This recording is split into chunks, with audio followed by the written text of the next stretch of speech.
Our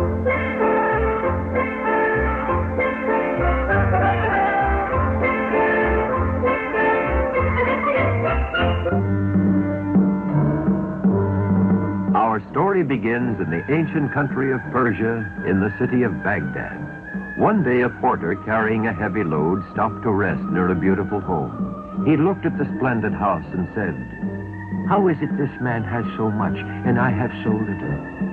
Why is he so fortunate and I so unlucky?" The porter did not realize someone was at the window above him. "Bring me that man." Two servants seized the frightened porter. "But I didn't mean any harm. Please, where do you take me?" "To the greatest sailor of all time, Sinbad. He would speak with you." So the poor porter was brought before the owner of this fine house, Sinbad the sailor. "Spare me, O master."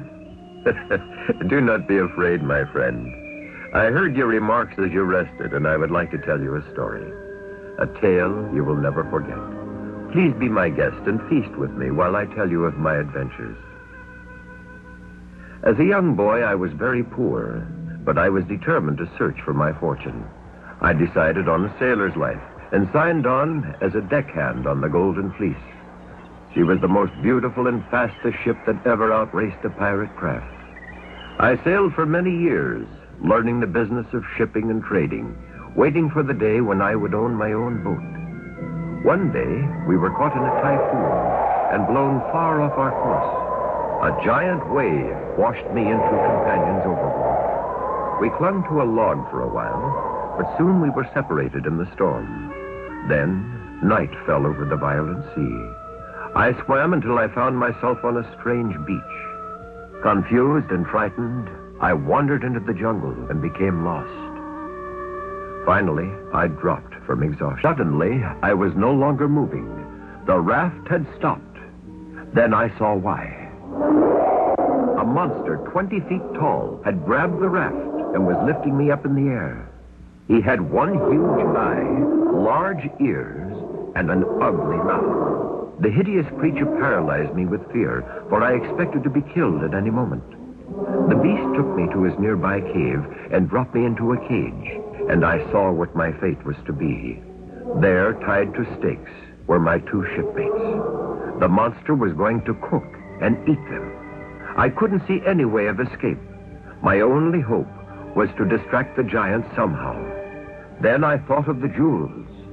While the beast gathered wood for our barbecue, I fashioned a string of dazzling gems.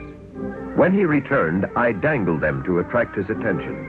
The flashing almost hypnotized the monster.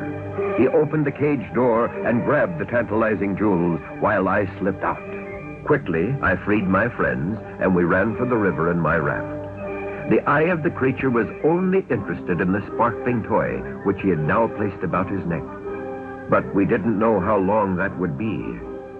Just as we reached the ocean, we heard the roaring of the monster as it came crashing through the jungle, looking for his runaway dinner. He saw us and started wading out faster than we could push away.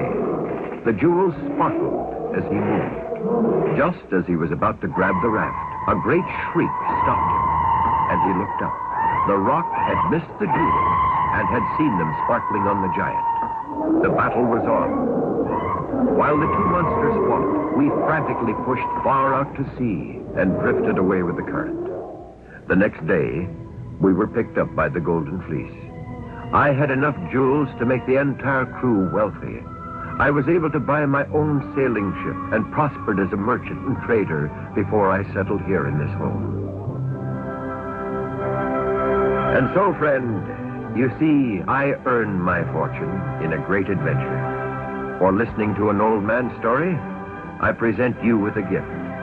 The wealth this jewel will bring you will remind you of the famous Sinbad the Sailor.